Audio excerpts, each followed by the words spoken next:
Assalamualaikum guys, selamat datang di channel Suro Bajul. Di video kali ini aku akan membagikan sebuah pengalaman misteri yang dialami oleh Ningsih yang nyaris kena pengasihan jaran goyang, di mana dia dilamar bos untuk menjadi istri ketiga. Kisah nyata ini dialami oleh Ningsih sekitar tahun 90-an. Dan inilah dia kisah selengkapnya.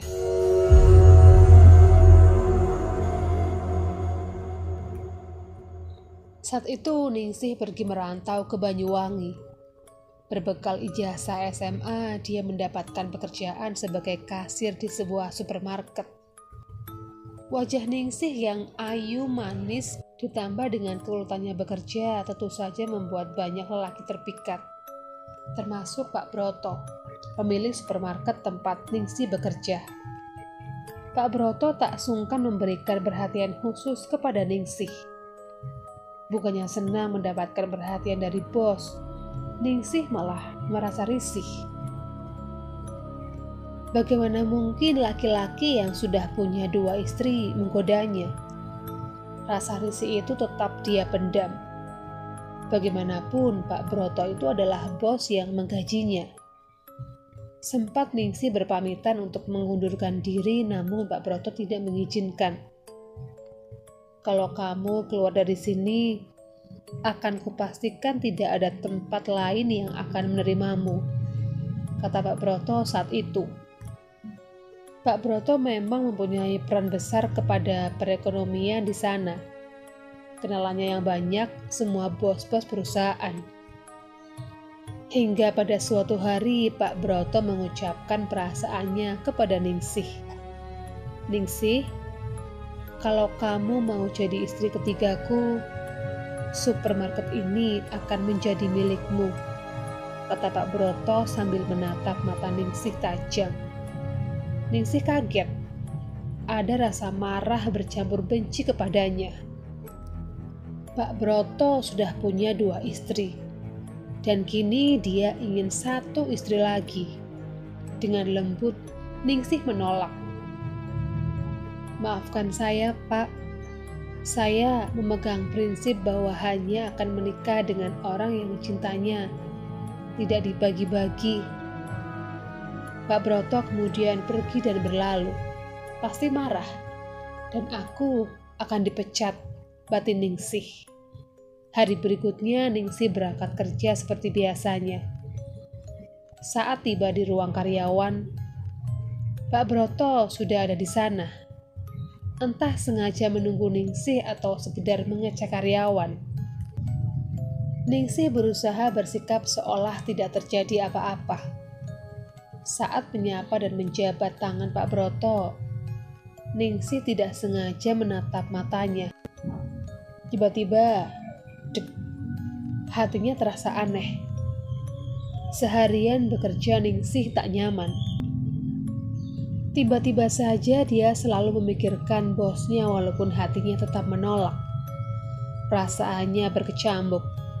Rasanya tiba-tiba dia sangat tergila-gila kepada Pak Broto.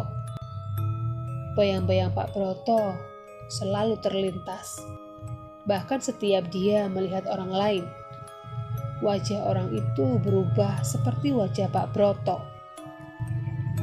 Ningsih mencoba menepis, namun saat mencoba memikirkan hal yang lain, dia kepalanya terasa sangat sakit. Sakit itu akan reda jika hanya memikirkan Pak Broto. Ningsih, kamu kok terlihat aneh? Tanya Ratri, teman kerjanya. Nggak tahu, Tri. Tiba-tiba aku pusing banget. Tapi anehnya, pusingnya hilang kalau aku berpikir untuk menikah dengan Pak Broto, jawab Ningsih. Wah, jangan-jangan kamu kena, Ning. Nanti kamu ikut aku ngaji saja ya. Kita tanya kepada Pak Kiai, kata Ratri. Ratri memang religius, tak pernah absen ngaji di pesantren dekat rumahnya. Singkat cerita, Ningsih menceritakan kejadian yang dia alami dengan Pak Broto kepada Kiai. Kamu kena pelecehan goyang, nak. tapi masih sebatas pikiran.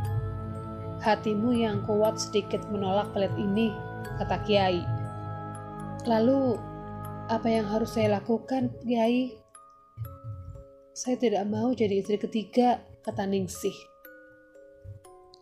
Jika hati dan tekadmu kuat, pelet ini tak akan mempan. Perbanyak doa dan amalanmu. Nanti aku bantu dari sini, jawab Kiai sambil menggigit akar tuwung atau terong bolo, akar tuwung kanji dan triketuka, lalu menyemburkan semua bahan ke wajah Ningsih. Ningsih pulang kemudian melakukan apa yang disuruh oleh Kiai. Perlahan, sakit kepala Ningsih hilang. Pikiran-pikiran tentang Pak Broto pun tidak muncul, walau terkadang secara tiba-tiba bayangan wajah Pak Broto muncul di depan matanya. Kiai bilang, pengaruh pelet memang tidak bisa hilang begitu saja, membutuhkan waktu yang lama. Asalkan tetap berpegang teguh kepada tekad dan keyakinan, juga selalu memohon perlindungan kepada Tuhan, semuanya akan baik-baik saja. Ningsih keluar dari pekerjaannya, kemudian kembali ke Jogja. Demikianlah cerita Ningsih yang hampir saja terkena pelet jaran goyang. Sekian dulu video kali ini, ketemu lagi di video berikutnya. Assalamualaikum.